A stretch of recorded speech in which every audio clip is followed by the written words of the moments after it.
अस्सलाम वालेकुम नाज़रीन। जो ये हुकूमत है, एक तो अवाम के ऊपर इतना जुल्म कर रही है टैक्स लगा लगा के, और अब अवाम का मजाक उड़ाना भी शुरू कर दिया है। रात को जो शहबाज शरीफ साहब हैं, उनके वज़रा फ़ौरन से आते हैं, एमरजेंसी प्रेस कॉन्फ्रेंस करते हैं, लेकिन उसमें ड्रामा क्या लगाते हैं और जो इस अवाम के साथ मजाक उड़ा रहे हैं वो वज़रा क्या कह रहे हैं, मैं ये आपके साथ अपडेट शेयर करूँगा। और पीपल्स पार्टी यहाँ से मुकम्मल तौर पर गायब है। वो क्यों गायब है, ये सारी सिचुएशन बताऊंगा, तो चैनल को सब्सक्राइब कर लें। सबसे पहले मैं आपको बताऊं कि जो हुज़ैफ़ा रहमान है, ये वज़ीर ममलिकत हैं शहबाज शरीफ साहब के और मुशीर भी हैं। वो कहते हैं कि अवाम हमें टैक्स नहीं दे रही थी, लिहाजा हमने ये टैक्स लगा लगा के अवाम से टैक्स ले लिया है। भाई, इन वज़रा से बंदा पूछे कि आप लोग मेरिट पे आए, जो अवाम आपको टैक्स दे, अगर आपको अवाम टैक्स नहीं दे रही तो आप हुकूमत छोड़ दें। आप कहें कि अवाम हमारे ऊपर भरोसा नहीं कर रही, लेकिन आप आगे से बदमाशी कर रहे हैं और कह रहे हैं कि हम अवाम से ज़बरदस्ती टैक्स निकाल रहे हैं, और अवाम अगर टैक्स नहीं देगी तो हम इस तरह के और भी टैक्स लगाएंगे और अवाम का खून निचोड़ेंगे। तो इस बात पे शहबाज शरीफ साहब को भी और इस हुकूमत को भी एक्शन लेना चाहिए कि ये किस तरह के इन्होंने वज़रा रखे हुए हैं कि जो इतनी बेशर्मी से और ढिठाई से आके कहते हैं कि हम अवाम के साथ और भी ज़्यादा रगड़ा लगाएंगे अवाम को, अवाम टैक्स दे हमें। अवाम आपको टैक्स तब देगी जब आप अवाम के लिए कुछ करेंगे। आपको तो जब टैक्स दिया जाता है, आप जाके अपने अरबों रुपए के जहाज़ खरीद लेते हैं। वो टैक्स नहीं था जो आप 10-10, 12-12 अरब रुपए के जहाज़ खरीद रहे हैं। पूरी PIA को उठा के आप 20 अरब रुपए में या 30 अरब रुपए में बेच देते हैं कि हम भी चले ठीक है, हमारा हो गया, PIA को हमने प्राइवेट कर दिया। तो वहां पे आपको याद नहीं आता कि अवाम का टैक्स उधर भी लगता होता है। जो PTV में बैठ के अवाम के टैक्स से तनख्वाहें जाती हैं, वहां पे क्या बयानिए चलते हैं वो अवाम को नहीं पता। तो अवाम इसलिए आपसे मुतनफ़र है क्योंकि आपने अवाम का मैंडेट चोरी करके बैठे हुए हैं। आपने कौन सा मैंडेट या कौन सा इलेक्शन जीत के आए हैं, या कौन सा आपको सुरखाब के पर लगे हुए हैं जो आप यहाँ पे आके बैठ गए। यही हुकूमत के लोग, मरीम नवाज साहबा, शहबाज शरीफ साहब, नवाज शरीफ साहब, मौलाना फजल रहमान, बिलावल भुट्टो सरदारी, पीपल्स पार्टी सारी, ये लोग जब 150 रुपए का पेट्रोल था जो इन्हें अपनी जेबों से डलवाना पड़ा था, वो भी जेबों से खैर नहीं था क्योंकि MNA बने हुए थे ये सब लोग ना, सिर्फ मौलाना फजल रहमान साहब थे जिनको अपनी जेब से डलवाना पड़ा था। तो इन लोगों ने पूरा आसमान सर पे उठाया हुआ था कि इतनी महंगाई हो गई है, 150 रुपए का आवाम को पेट्रोल मिल रहा है, डीजल मिल रहा है। तो अब जब 400 प्लस का हो चुका है तो तब इनके सारों के मुंह सिले हुए हैं। ये कह रहे हैं अवाम को सब्र का दर्स दिए जा रहे हैं कि अवाम सब्र करे, अवाम में टैक्स दे। जब अवाम टैक्स नहीं देती तो ये हुकूमतों के ऊपर अदम तावन होता है, अदम इत्मीनान होता है कि हम आपके साथ कोई तावन नहीं कर रहे, कोई टैक्स नहीं दे रहे। लेकिन यहाँ पे बैठ के आगे से आके बड़ी ढिठाई के साथ कहने शुरू हो गए हैं वज़रा कि हम और भी टैक्स लगाएंगे और यहाँ से टैक्स वसूलियाँ करेंगे, जितना हमसे खून निचोड़ना हुआ हम अवाम का खून निचोड़ेंगे। अपने इन्होंने कोई भी इवेंट रखने हो तो वो अवाम के पैसे से है, ये अपने पैसे से, ज़ाती पैसे से तो एक इवेंट भी साल में नहीं रखते कि वो हमारे ऊपर बर्डन बन जाएगा। ये इस तरह की बेशर्मी और ढिठाई से ये बातें कर रहे हैं। और इतलात ये भी आ रही थी कि शहबाज शरीफ साहब पहुंचे नवाज शरीफ साहब के पास कि देखें उनको लिया गया है इत्मीनान में इन प्राइसेस के ऊपर। कर्जा लिया इन लोगों ने, कर्जा वापस किया अवाम ने। इन लोगों ने कर्ज लेके $3 अरब जो इन्होंने UAE को वापस किया, इन्होंने कौन सा यहाँ पे तीर मारा हुआ था, कौन सा कारनामा किया हुआ था। इन्वेस्टमेंट पिछले 4 सालों से नहीं आई यहाँ पे, तो इसमें अवाम का कसूर है। अवाम तो आपकी शक्लें नहीं देखना चाहती, आपको ज़बरदस्ती मुसल्लत कर दिया गया है। तो अब मेहरबानी करें इस किस्म की जो बयानात हैं अवाम को और मजाक ना उड़ाएं अवाम का। जब अवाम का रिएक्शन आता है तो फिर आप कहते हैं कि ये हमारे ऊपर जुमले कस रहे हैं। सोशल मीडिया के ऊपर यही नून लीग के जो लोग हैं, अब वो अपनी क़यादत को गालियाँ सुना रहे हैं कि किस तरह ये वाली क़यादत इनके साथ ज्यादती करी, क्योंकि 420 का कोई भी डिफेंड नहीं कर रहा। रात को जब इमरजेंसी प्रेस कॉन्फ्रेंस बुलाई गई और किन साहब की तरफ से, वजीर ख़जाना मोहम्मद औरंगज़ेब साहब, जिनको इम्पोर्ट किया गया, जो खुद यहाँ पे इम्पोर्ट हैं, उनकी जानिब से, और अली परवेज़ मलक, इन दोनों की जानिब से एक प्रेस कॉन्फ्रेंस बुलाई जाती है। ऐसी प्रेस कॉन्फ्रेंस जिसमें कोई भी सहाफ़ी नहीं होता, ऐसी प्रेस कॉन्फ्रेंस बुलाई गई और फिर कहा गया कि हम यहाँ पे बड़े मुश्किल फ़ैसले कर रहे हैं, यहाँ पे बैठ के बड़ी दिन रात मेहनत कर रहे हैं। और अली परवेज़ मलिक साहब फरमा रहे थे कि मैं शहबाज शरीफ और फील्ड मार्शल आसिम मुनीर साहब की टीम का एक अदना सा वर्कर, ये बड़े मुश्किल से फैसले कर रहे हैं। हम लोग यहाँ पे बैठ के लगातार मेहनत कर रहे हैं कि आवाम को रिलीफ दिया जाए। फील्ड मार्शल आसिम मुनीर की टीम का अदना सा वर्कर की समझ नहीं आती कि भाई आप सिविलियन हैं, वो फौजी लीडर है, फौजियों के अब सरबराह है, आर्मी चीफ है, आप उनकी टीम में कहाँ से पहुंच गए हैं? कुछ शर्म तो होती है ना, दुनिया को दिखाने के लिए कुछ शर्म रख लें कि हम कुछ अल्फाज के चुनाव भी बेहतर कर लें कि मैं उनकी टीम में जाके पहुंच गए हैं, उनका अदना वर्कर पहुंच गए हैं जाके।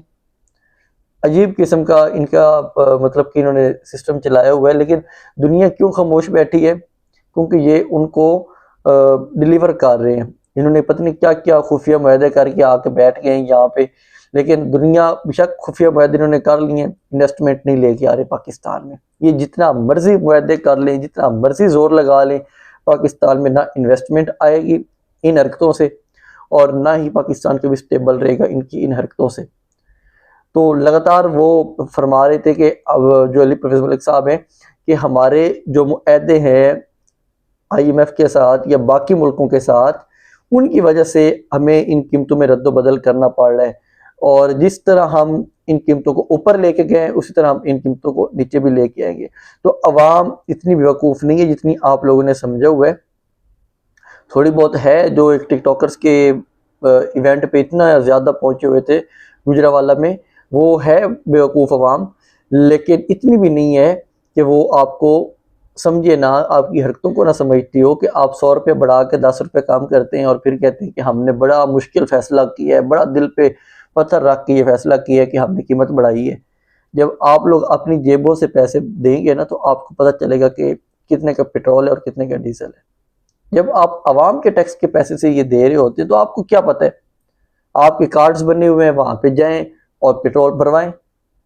इस तरह की बेहयाई ना किया करें और बेशर्मी और ढिठाई से आवाम का मजाक ना उड़ाया करें कि हम तो बहुत बड़े कारनामे कर रहे हैं और आप टैक्स नहीं देंगे तो हम ज़बरदस्ती टैक्स ले लेंगे। ये टैक्स नाकामी की इनकी FBR की है कि वो क्यों नहीं ऐसे अमीर तबके से टैक्स लेता। उन अमीर तबके को छूट है और गरीबों के ऊपर आप लोगों ने लेवीज लगा लगा के, टैक्स लगा लगा के यहाँ से आप लोगों ने इकट्ठा करना है। तो अजीब किस्म की ये इस हुकूमत की प्लानिंग है। असल में इस हुकूमत के पास अवाम की ताकत है ही नहीं, किसी और की ताकत है, और वो है गोली लाठी वाले। वो कहते हैं चलें जी, जो कुछ होगा देखा जाएगा, आप करें। वजीर औरंगजेब जो बैठे हैं, वजीर ख़जाना, वो बार बार एक ही चीज़ कहते हैं कि हम बड़ा मुस्तकम खड़े हुए हैं। भाई आप ये 420 रुपए के पेट्रोल डीजल लेके जाके मुस्तकम खड़े हैं। और दिवालिया क्या चीज़ होती है? ना आपके मुल्क में कुछ गरीबों को कुछ खाने को मिल रहा है, गुर्बत कहीं पे जाके पहुंच गई है। 50% लोग गुर्बत के लकीर के नीचे पहुंच गए हैं और आप कह रहे हैं कि हम मुस्तकम हैं, डिफ़ॉल्ट नहीं है। अजीब किस्म का आप लोगों ने दुनिया को भी और पाकिस्तान को भी चूना लगा के रखा। पाकिस्तान की आवाम को अभी जो IMF पहुंचा है यहाँ पे बजट बढ़ाने के लिए, वो क्यों पहुंचता है यहाँ पे बजट बढ़ाने के लिए? आप लोगों का बजट वो लोग बैठ के बनाते हैं। उन्हें पता है कि आप लोग अपनी जो अयाशी है वो कम नहीं करते, गरीब के ऊपर टैक्स लगाई रखते हैं, लगाई रखते हैं, लगाई रखते हैं। वो इसलिए आपके पास पहुंचे हैं कि अपना कुछ ये जो अयाशी वाला मंजर है ये थोड़ा कम करें। लेकिन आप पता नहीं किस दुनिया से उठ के बैठे हुए हैं यहाँ पे आके। अल्लाह ही हाफिज़ आप लोगों का। और इसके अलावा पीपल्स पार्टी वो इस पूरे इवेंट से गायब है।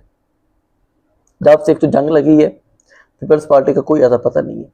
वो जो जरदारी साहब है, चाइना के दौरे पे तो पहुंच जाते हैं थोड़ा सा, लेकिन पाकिस्तान के अंदर उनकी क़यादत मुकम्मल तौर पे गायब है। इस सारे कारनामे में वो शामिल है क्योंकि इस हुकूमत को जो सपोर्ट है वो इन्हीं लोगों ने दी थी ना। अब जो इतलात हैं कि ये सिस्टम पीपल्स पार्टी से भी जान छुड़ाना चाह रहे हैं, जो तरमीम लेके आने की कोशिश की जा रही है, ये पीपल्स पार्टी के लिए भी ख़तरनाक है। जिस वजह से पीपल्स पार्टी अब चाह रही है कि हम इस तरमीम से पीछे हटें और हम आगे ना ही जाएं तो बेहतर है। अगर पीपल्स पार्टी इनका साथ नहीं देती, तरमीम तो वो फिर भी कर लेंगे। तो PTI के अंदर कंप्रोमाइज लोग बैठे हैं, उनको उठाएंगे, उनके वोट दिलवाएंगे और तरमीम तो वो कर लेंगे और उनका वोट काउंट करेंगे। पहले भी काफ़ी कुछ गैर कानूनी हो रहा है यहाँ पे, तो ये वाला सिस्टम क्या करेगा? जब उनका अगर फैसला ना माना गया, तो ऊपर बैठा है जस्टिस अमीनुद्दीन खान, और अच्छा, जस्टिस अमीरुद्दीन खान का मैं आपको बताऊं कि उसको डॉक्टर अब्दुल कदीर खान की घर अलाट किया गया है, जहाँ पे वो रहते होते थे, या उनको जो घर हुकूमत ने अलाट किया था। बहुत बड़े भाई माया नाज हैं। इतना बड़ा साइंसदान जिसने पाकिस्तान को एटम बम दिया, और इधर ये जस्टिस अमीनुद्दीन खान जिसने पाकिस्तान की अदालत की जड़ें खोखली की, उनको वो घर अलाट कर दिया गया। हद होती है वैसे, ये पता नहीं किस किस्म का सोच के बैठे होते हैं। तो पीपल्स पार्टी यहाँ पे लगातार गायब इसी वजह से है कि वो ना कहीं पे मार्का हक में नज़र आ रही है। जो इतने बड़े बड़े इवेंट चल रहे हैं, उनका कोई इवेंट नहीं देखा कि उन्होंने कुछ सिंध में इवेंट किया हो या कुछ ऐसा किया हो, वो मुकम्मल तौर पे गायब है। पीटीआई के साथ तो चलो बनती है इनकी कि वो उनका लीडर जेल में है, उन्होंने पहले इनके साथ एक हज़ारे यकजहती के लिए खड़े हो गए, इन्होंने फिर उनके साथ ज्यादती की। इमरान खान साहब को एक लंबे अरसे से जेल में बंद करके रखा हुआ है। लेकिन पीपल्स पार्टी के साथ क्या मसला है, सदर भी उनका बैठा हुआ है, हुकूमत भी उनकी है, सारा कुछ उनका है, लेकिन वो नज़रों से गायब हैं। तो इसमें काफ़ी ज़्यादा इशारे मिल रहे हैं और इतलात मिल रही हैं कि पीपल्स पार्टी का बिस्तरा बोरिया भी गोल होने के नज़दीक है, और बहुत मुश्किल टाइम शुरू होने वाला है उन लोगों के लिए भी। लेकिन वो लोग इतने करप्ट हैं, वो दोबारा एक उन्हें कर्नल का फ़ोन आएगा तो बिल्कुल सीधे होकर लाइन में लगे होंगे और सारे हाजिर हाजिर होंगे। तो इस तरह की ये जो एक मजाक चल रहा है पाकिस्तान के अवाम के साथ, और जो यहाँ पे वज़रा बैठ के ढिठाई के साथ झूठ बोलते हैं और अवाम के ऊपर जो जुल्म किया जा रहा है उसके ऊपर मजाक उड़ाते हैं, तो इसका कुछ तो शर्म व हया करना चाहिए इस हुकूमत को। तो मज़ीद भी अपडेट्स हम आपसे शेयर करेंगे। अल्लाह हाफ़िज़।